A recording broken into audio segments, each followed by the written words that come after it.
Okay, so most of you have joined today, so we shall have a little revision. And most of you were having a little complaint that, sir, yesterday when you were teaching the type of sentences, so you did not write them on screen, therefore it is not recorded.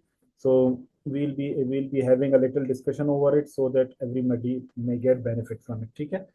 So very first, if we just move towards the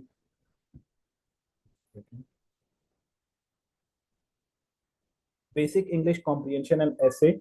As you all know that headmaster or headmistress exam, it requires 40 marks are for English and Urdu essay. So it is very important that we may study English essay first. We may know the real do's and don'ts of it. We may know the rules and regulation of it. We may practice it well because 70% of it is the entire syllabus is of English. ठीक है, तो हम कोशिश करेंगे कि हम इन तमाम चीज़ों को आहिस्ता आहिस्ता कवर करें.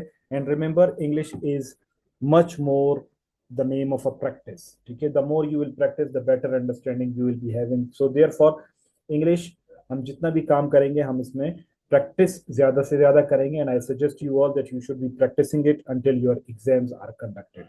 So very first, here let me just write something for you, because now first of all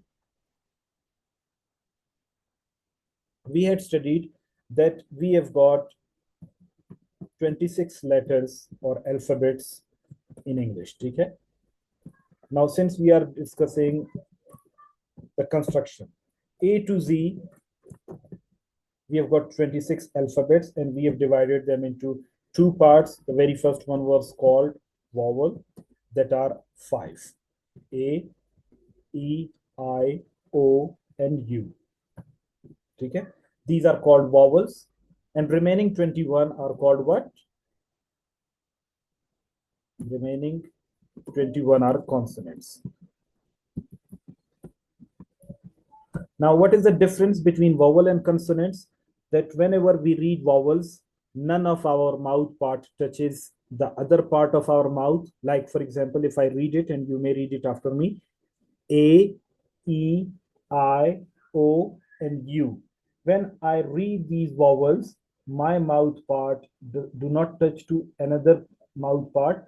Therefore, we call it vowels. But when we read consonants, like for example, B, now our two lips are touching. Okay? C, teeth and tongue, they are touching. D, the upper jaw and the lower jaw is touching. So the basic difference between the vowel and consonants is that whenever we read vowels, none of our mouth part touches the another part, but whenever we read consonants, our mouth parts, they touch each other. Clear? Now, since we have got 26 letters, and these 26 letters, they either vowels or consonants. Vowels and consonants combine to form a word. ठीक है, vowels and consonants जब ये आपस में मिलते हैं, क्या तब की क्या बनाते हैं? ये word बनाते हैं. For example, there is a word. I say pedagogy or pedagogy. Here you can see that P is a consonant, E is a vowel, D is once again a consonant, A is a vowel, G is a consonant, O is a vowel, G is once again a consonant, and Y is once again a consonant. Now you can see that this one word pedagogy is what? It is the group. Group of how many letters? Here we have got 8 letters. Okay? Now these 8 letters have merged and formed a word. So whenever we have got different letters, vowels and consonants, vowels or consonants, when they get together, they lead to the formation of a word. Okay? So this is word. Now after word, when we move towards, when different words they get together, they lead to the formation of a sentence. They lead to the formation of a sentence. Like for example, a group of words that has got subject and a predicate and gives clear and complete meaning is called a sentence. here four things are very much important. The very first one is that it should have a group of words. Now you can see the example here. Ali is playing piano. It means it is a group of words. Okay. Ali is a separate word, is a separate word, playing is a separate word, piano is a separate word. Now four words they have gotten together to make a sentence. So we may call it that this is a sentence. Secondly, the second part is that it should have subject. Subject means a person who is doing any work in a sentence. Like Ali is playing piano. Who is playing piano? The red one. The Ali is working in the sentence. Therefore, it is called subject. The person who works in a sentence is called subject. And then we have got predicate. After subject, the rest of the sentence is called predicate. Now, this is playing piano. This complete is what? This is a predicate. ठीक है, ये क्या है? Predicate है. Now, this predicate after subject the rest of the words are called predicate. मतलब क्या हुआ, एक सेंटेंस में चार चीजों का होना बहुत जरूरी है. सबसे पहले उसका ग्रुप ऑफ वर्ड्स का होना जरूरी है. सेकेंडली उसमें सब्जेक्ट्स का होना जरूरी है. thirdly उसमें प्रीडिकेट का होना जरूरी है. Last but not the least, the most important is it should give clear or complete meaning. It should have clear or complete meaning. If it does not give clear or complete meaning, it may not be called a sentence. ठीक है, for example, if I just write down, if I shuffle this, ठीक है, in front of you, like for example, I say English, he is teaching. ठीक है. Now you just check it out that this is a group of words. अभी इसमें बहुत सारी चीजें आ रही. Very first it is a group of words. ठीक है भाई, ग्रुप ऑफ वर्ड्स भी इसमें मौजूद है. Subject we have studied that whatever we talk about.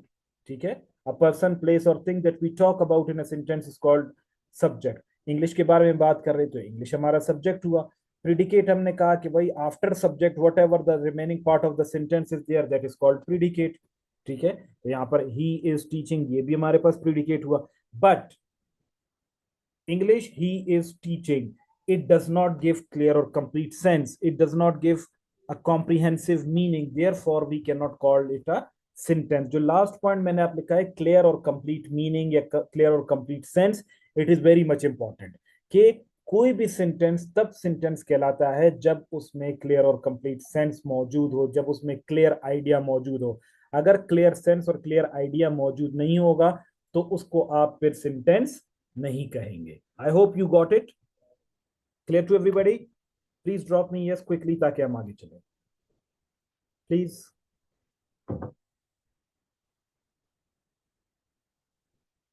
Okay, now we studied that after subject the rest of the part is called sentence. Sorry, predicate. Now predicate has got different parts. Predicate has got different parts now that are helping verb, verb and object. So in the next slide we are going to study that what are the parts of predicate.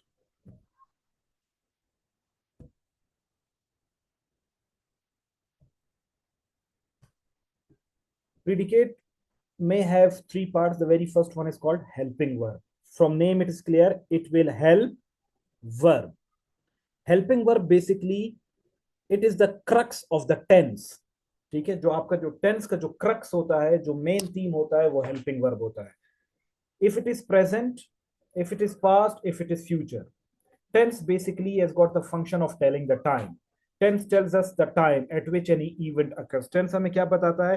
Tense हमें वक्त का बताता है कि यार एक काम present में हुआ, एक काम पास्ट में हुआ या एक काम फ्यूचर में होगा. ठीक है, तो ये हमारे पास क्या है? टेंस हमें बताता है. और टेंस की जस्टिफिकेशन कौन हमें प्रोवाइड करता है? हेल्पिंग वर्ब प्रोवाइड करता है. Helping verb helps the main verb in a sentence. How does it help? To clarify the time. To clarify the time कि किस वक्त एक काम हो रहा है. ठीक है, even it is present, it is past और फ्यूचर. फॉर एग्जांपल आई से ही इज टीचिंग अरबिक. वो अरबिक पढ़ा रहा है. इसका मतलब है कि एक काम अभी हो रहा है. If I replace this is, ठीक है, विद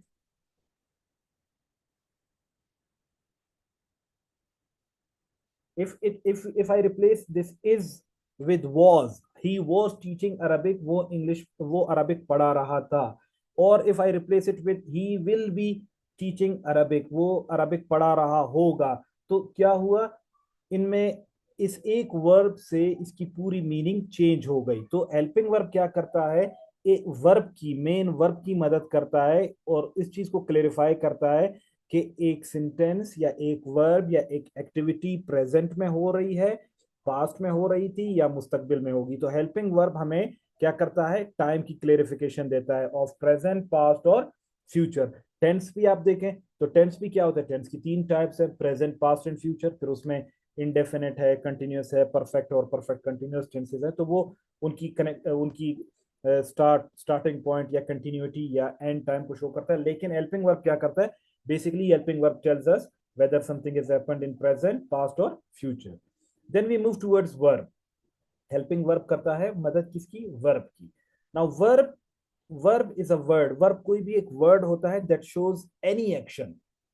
कोई भी काम के लिए जो नाम दिया जाता है, फॉर एग्जाम्पल मैं आपको पढ़ा रहा हूँ, ये काम कर रहा हूँ, ठीक है, तो इसको मैं पढ़ाना कहता हूँ। उर्दू में पढ़ाना लफ्ज है, ठीक है। अच्छा, इंग्लिश में टीचिंग लफ्ज है, अंडरस्टैंडिंग इट। तो ये क्या हुआ, ये एक वर्ब है। हर काम को हर जुबान में एक न एक नाम दिया गया होता है। फॉर एग्जाम्पल खाना है, ठीक है, इंग्लिश में उसे कहते हैं ईटिंग, उर्दू में कहते हैं खाना, ठीक है। ब्रावी में कहेंगे कुनिंग, और पश्तो में कहेंगे खुरम, ठीक है। तो ये क्या है, ये हमारे पास वर्ब्स है। हर वर्ब को एक स्पेसिफिक वर्ड दिया गया है, therefore we call it a verb. So verb is any word that shows any action, like for example he is teaching Arabic, वो अरबिक पढ़ा रहा है, this red one is a verb. She was decorating the room, वो room decorate कर रही थी, तो decorating is a verb, ठीक है। And then it also shows state. State कैसे शो करता है, when there is no verb after is, am, are, was, were, will be और shall be, तो वो खुद फिर वर्ब बन जाते हैं और वो फिर स्टेट को शो करते हैं, ठीक है। फॉर एग्जाम्पल मैं यहाँ पर कहता हूँ, एक एग्जाम्पल देता हूँ, Ali is a smart boy, ठीक है। Ali is a smart boy, अभी इज यहाँ पर हमने पढ़ा ये हेल्पिंग वर्ब है, लेकिन यहाँ पर ये इसके बाद देखिए अब कोई भी वर्ब नहीं आ रहा, एक्शन वर्ब नहीं आ रहा, तो फिर ये खुद वर्ब बन जाते हैं और फिर बता रहा है कि प्रेजेंट की बात कर रहा है। Ali is a smart boy, Ali smart लड़का है, ठीक है। तो ये क्या बन जाता है आपका, ये आपका बन जाता है स्टेटिव वर्ब। ये इज हेल्पिंग वर्ब की जगह बन जाता है वर्ब, और इस पे को फिर हम क्या कहते हैं, स्टेटिव वर्ब। इसी तरह वर्ब्स आपके जो है ना पोजेशन को भी शो करते हैं, ठीक है। आप स्टेट के साथ आप उसमें पोजेशन भी लिख सकते हैं। फॉर एग्जाम्पल आई से Ali has a car. Ali has a car. Now this Ali, after Ali we have got what, has. This has is showing, अगर इसके बाद वर्ब आएगा तो ये हेल्पिंग वर्ब होगा, लेकिन इसके बाद वर्ब नहीं आया, so it will show the possession और ऑनरशिप। फिर इस तरीके से याद रखें, वर्ब क्या करता है, वर्ब हमें एक्शन को भी शो कराता है, वर्ब हमें स्टेट भी शो करवाता है, और वर्ब हमें पोजेशन भी शो कराता है, ठीक है। तो ये हमारे पास क्या है, ये हमारे पास वर्ब की डेफिनेशन है। So verb is a word, verb कोई भी वर्ड हो सकता है जो हमें एक्शन भी दिखाता है, स्टेट भी दिखाता है और पोजेशन भी दिखाता है, यानी मलकियत भी दिखाता है। फिर हमारे पास आया ऑब्जेक्ट, ठीक है। Object, the receiver of an action is called object. जहां पर आपका एक्शन जाकर खत्म होता है, ठीक है, जहां पर आपका जो चीज आपकी एक्शन को रिसीव करता है उसे हम क्या कहते हैं,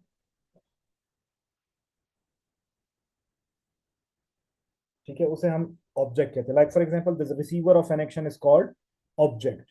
for example he is teaching Arabic, he is teaching Arabic, वो क्या पढ़ा रहा है, अरबिक पढ़ा रहा है। अगर अच्छा पढ़ाएगा भी तो अरबिक पे बुरा असर पड़ेगा, बुरा पढ़ाएगा भी तो अरबिक पे असर पड़ेगा। So Arabic is an object. She was decorating the room, she was decorating the room. Now what she is decorating the room, अगर वो अच्छा डेकोरेट करेगी तब भी असर रूम पे पड़ेगा, बुरा डेकोरेट करेगी तब भी रूम पे जो है ना असर पड़ेगा, ठीक है। So this is the object. So I hope now it is clear. Now I will write down a sentence for you, you need to tell me in the chat box what is subject, what is verb, what is helping verb in that, and what is object in that. For example, I say Jamal has inaugurated a building, Please let me know what is subject, what is helping verb, what is verb, and what is object. Quickly in the chat box, please. एक ही message में चारों point out करके मुझे बताएं quickly. Possession कहते हैं ownership या relationship को, ठीक है। जब आप किसी की मलकियत बताते हैं, अगर प्रेजेंट की मलकियत बताएंगे कि आपके पास कोई अभी एक चीज मौजूद है तो आप उसको हैज हैव से शो करते हैं, ठीक है। एक मैसेज में बताएं हाफिज हाफिज यूसुफ। और अगर आप पास्ट की पोजेशन को शो करेंगे कि एक चीज आपके पास माजी में थी तो आप हैड इस्तेमाल करेंगे। और अगर आप फ्यूचर की पोजेशन के बारे में बात करेंगे तो आप विल हैव या शेल हैव इस्तेमाल करेंगे। मिसाल के तौर पर आई हैव अ कार, मेरे पास एक गाड़ी मौजूद है। आई हैड अ बाइक, मेरे पास मोटरसाइकिल थी। I will have an helicopter, मेरे पास हेलीकॉप्टर होगा। तो यहाँ पर मैंने अपना मकसद मैंने अपना पोजेशन बताया कि ये मैं क्या कर रहा हूं, मैं अपना ओनरशिप और पोजेशन बता रहा हूं, ठीक है, मलकियत जिसे हम कहते हैं। Jamal subject, okay, has is the helping verb, ठीक है। Inaugurated is a verb and building is an object. Good. I hope it is clear to everybody. Okay, so right now we shall be moving ahead. So this is basically the construction, ठीक है। कि आपने क्या किया, आपने सबसे पहले alphabets को पढ़ा। अल्फाबेट्स मिलकर क्या बनाते हैं, वर्ड बनाते हैं। वर्ड मिलकर सेंटेंस बनाते हैं। सेंटेंस के पार्ट्स आपने पढ़ लिए कि आपके पास कौन कौन से, आपके पास सब्जेक्ट आया, आपके पास हेल्पिंग वर्ब आया, आपके पास वर्ब आया और आपके पास ऑब्जेक्ट आया। Now you have the basic concept that what is subject, helping verb, verb and object. Clear to everybody? Drop me yes ताकि हम आगे चलें। ये चीजें हम ऑलरेडी कल पढ़ चुके हैं। This is I am just repeating it for the new commerce. अच्छा, यहाँ पर अभी हमारे पास टाइप ऑफ सेंटेंसेस आते हैं। तो कल आप में से बहुत सारों ने कहा कि सर टाइप ऑफ सेंटेंसेस में आपने यहाँ पर वो नहीं किया। तो हम इस तरह करते हैं कि एक स्लाइड ऐड करते हैं जिसमें मैं आपको थोड़ा सा बताता हूँ, ठीक है। टाइप्स ऑफ सेंटेंसेस में हमारा असल में ये सिर्फ आपको नॉलेज के लिए बता रहा हूँ, ठीक है। हमारा काम सिंपल, कंपाउंड, कॉम्प्लेक्स और कंपाउंड कॉम्प्लेक्स सेंटेंस के साथ है, लेकिन ये सिर्फ मैं आपको समझाने के लिए बता रहा हूँ। हमारे पास मुख्तलिफ किस्म के सिंपल सेंटेंसेस होते हैं। एक होता है सिंपल। सिंपल सेंटेंस के दूसरे नाम हमारे पास है डिक्लेरेटिव। इसी को हम अजरेटिव भी कहते हैं, ठीक है। ये जुमले कौन से होते हैं, ये जुमले ऐसे जुमले होते हैं जो बहुत ही सिंपल होते हैं, पॉजिटिव, सिंपल पॉजिटिव। इनको हम सादा जुमले कहते हैं और ये पॉजिटिव मीनिंग दे रहे होते हैं। फॉर एग्जांपल मैं कहता हूं Ali is driving, Ali is driving, तो ये आपका क्या हुआ, सिंपल सेंटेंस हुआ। तो ये आपका पहला टाइप हो गया सेंटेंस का, सिंपल सेंटेंस। फिर आपके पास आया negative sentence.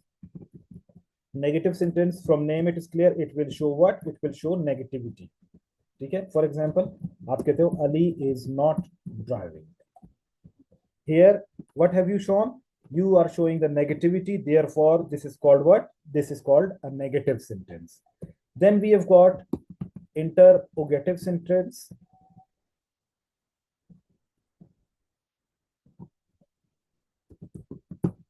Interrogative sentence asks question. Asks what, question. For example मैं कहता हूं is Ali driving, and it will end on question mark. Remember, interrogative sentences always end on question mark. So is Ali driving, क्या Ali drive कर रहा है, क्या अली गाड़ी चला रहा है, ठीक है। तो सिंपल, नेगेटिव और इंट्रोगेटिव। एक और हमारे पास है, वो है जिसे हम कहते हैं नेगेटिव इंटरोगेटिव सेंटेंसेस, ठीक है। जिसमें आप क्या करते हो, आप सिंपल और नेगेटिव दोनों को शो करते हो। दिस इज कॉल्ड फॉर्मल, यानी मनफी भी शो करोगे और सवाल भी शो करोगे। Like for example is Ali not driving, क्या अली ड्राइव गाड़ी नहीं चला रहा है, ठीक है। तो ये क्या हुआ, आपके पास नेगेटिव इंटरोगेटिव फॉर्मल हुआ। लेकिन यही चीज आप क्या कर सकते हो, इनफॉर्मल भी लिख सकते हो। इनफॉर्मल कैसे लिखोगे, अगर फॉर एग्जांपल आप इज और नॉट को इस तरह लिखते हो, शॉर्ट फॉर्म में लिखते हो, ठीक है। इजंट अली ड्राइविंग, दोनों का मतलब सेम है, ठीक है। Both convey the same meaning, but if this one is taking contracted form, इसको हम क्या कहते हैं, कंट्रैक्टेड फॉर्म या short form. Contracted form, we may also call it short form. ठीक है, तो याद रखें कि जब हम उसकी तरफ चलते हैं, हम फॉर्मल राइटिंग की तरफ चलते हैं, तो हम अपने फॉर्मल राइटिंग में कभी भी जो short form of the sentences होते हैं या short form of the words होते हैं उनको कभी भी यूज नहीं करते। तो आप लोगों को भी ख्याल रखना चाहिए कि जब भी आप किसी भी उसकी तरफ जाएंगे, किसी भी टाइप ऑफ सेंटेंस की तरफ जाएंगे, कुछ भी लिखेंगे, तो आप लोगों ने short form of the verbs, short form of the verbs या जिस तरह आपने ये जो लिखा है इस तरीके से आपने बिल्कुल भी नहीं लिखना। You will always have to write the full form. ठीक है, I hope simple negative interrogative sentences are clear to everybody. Drop me yes ताकि आगे चले जल्दी से जरा। फॉर्मल में नेगेटिव और उसको हम कलेक्टिवली लिखते हैं, ठीक है, लेकिन इनफॉर्मल में सिर्फ फर्क ये है कि उसमें उसको हम क्या कर लेते हैं, उसको हम सेपरेट लिखते हैं। This is called informal. चले ठीक है, यहाँ पर type of sentence, these are type of sentences according to structure. According to structure मतलब ये बेसिक जो टेंसेस वगैरह पढ़ाए जाते हैं उसमें सिंपल, नेगेटिव और इंट्रोगेटिव और नेगेटिव इंट्रोगेटिव फॉर्मल या नेगेटिव इंट्रोगेटिव इनफॉर्मल पढ़ाए जाते हैं। ठीक है, लेकिन याद रखें कि हम क्या करते हैं, सेंटेंस की और बहुत सारी किस्में, हमने असल जो पढ़ना है उसकी तरफ अभी तक हमने मूव नहीं किया। हमने मूव करना है क्योंकि हमने कंस्ट्रक्शन को सीखना है। हमारी जितनी बेस मजबूत होगी उतना ही हमारे जो है कंस्ट्रक्शन अच्छी होगी, हमारी जो अंडरस्टैंडिंग है वो उसमें अच्छी होगी। याद रखें कि इस सिंपल सेंटेंस को हमने मुख्तलिफ नाम दिया, सिंपल, सिंपल नाम दिया, डिक्लेरेटिव नाम दिया या असर्टिव नाम दिया। इसका मतलब है ये तमाम क्या होते हैं, एक ही नाम के, एक ही किस्म के सेंटेंस होते हैं, इनमें कोई फर्क नहीं है। I hope it's clear. Now we shall be moving towards another types, type of sentences according to meaning, according to meaning, according to meaning type of sentences क्या है। सबसे पहला हमारे पास आया सिंपल, यानी पॉजिटिव डिक्लेरेटिव, जिसे जो मैंने आपको बता दिया। ठीक है, तो सबसे पहला क्या है आपके पास, सिंपल है। सिंपल है, डिक्लेरेटिव भी आप उसको कहें, डिक्लेरेटिव भी कह सकते हो उसको, जो मैंने आपको पिछले स्लाइड में बताया। ठीक है, इसलिए मैं उसको दोबारा एक्सप्लेन नहीं करूंगा। I hope simple it is clear to everybody. फिर उसके बाद हमारा जो दूसरा टाइप ऑफ सेंटेंस है that is,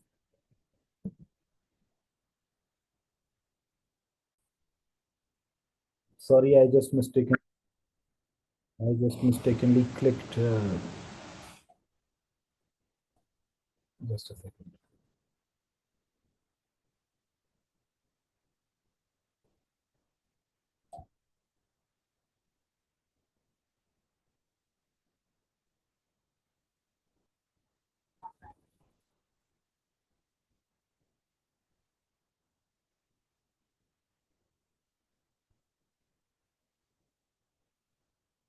I just mistakenly clicked over the cancel and then visible to everyone.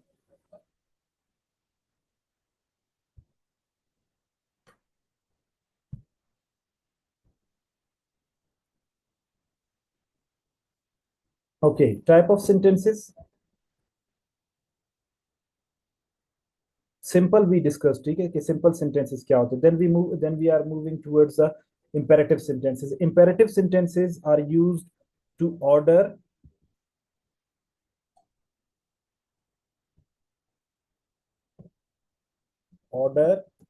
request, command, suggestion, advice, prohibition, prohibition कहते हैं मना कर रहे को, ठीक है, एक्सेट्रा। इन तमाम चीजों के लिए क्या किया जाता है, इंपेरेटिव सेंटेंसेस को इस्तेमाल किया जाता है। इंपेरेटिव सेंटेंसेस में एक चीज आपने याद रखनी है कि इंपेरेटिव सेंटेंसेस में हम क्या करते हैं, this is always written in present indefinite tense. ठीक है, ये हमेशा प्रेजेंट इंडेफिनिट टेंस में होते हैं। Here subject is you, subject हमारा क्या होता है, यू होता है, लेकिन हम उसको but we do not write it, उसको हम लिखते नहीं है। इस वजह से नहीं लिखते क्योंकि हमारा जो सेकंड पर्सन है वो यू ही होता है और वो अंडरस्टूड होता है। इसकी सिंपल एग्जांपल्स ये ले ले, मैं कहता हूँ open the door, open the door. अब ये देखिए ये एक इंपेरेटिव सेंटेंस है, ये ऑर्डर भी हो सकता है, रिक्वेस्ट भी हो सकता है, कमांड भी हो सकता है, सजेशन भी हो सकता है। ठीक है, मैं कहता हूँ स्पीक इंग्लिश, स्पीक इंग्लिश। ठीक है, this is once again what, an imperative sentence. इसी तरीके से मैं कहता हूं डोंट टेल लाई, झूठ ना बोलें। ठीक है, तो ये आपका क्या हुआ, ये आपका इंपेरेटिव सेंटेंस हुआ। तो इंपेरेटिव सेंटेंसेस क्या होते हैं, इंपेरेटिव सेंटेंसेस वो सेंटेंसेस होते हैं जिसमें आप क्या करते हो, आप लोगों को रिक्वेस्ट करते हो, ऑर्डर करते हो, सजेस्ट करते हो, कमांड करते हो। ठीक है, तो इस ये आपके पास क्या है, इंपेरेटिव सेंटेंसेस है। क्लियर है imperative sentences? Then we have got optative sentences.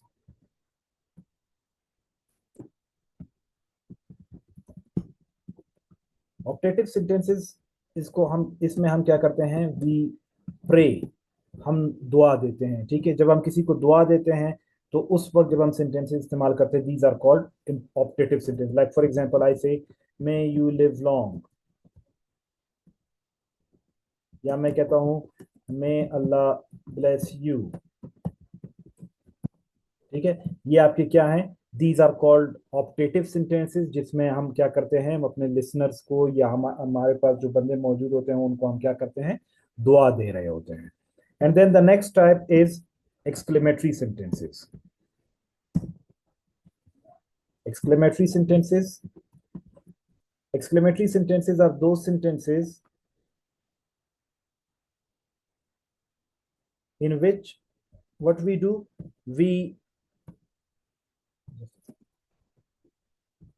we show our sudden feelings of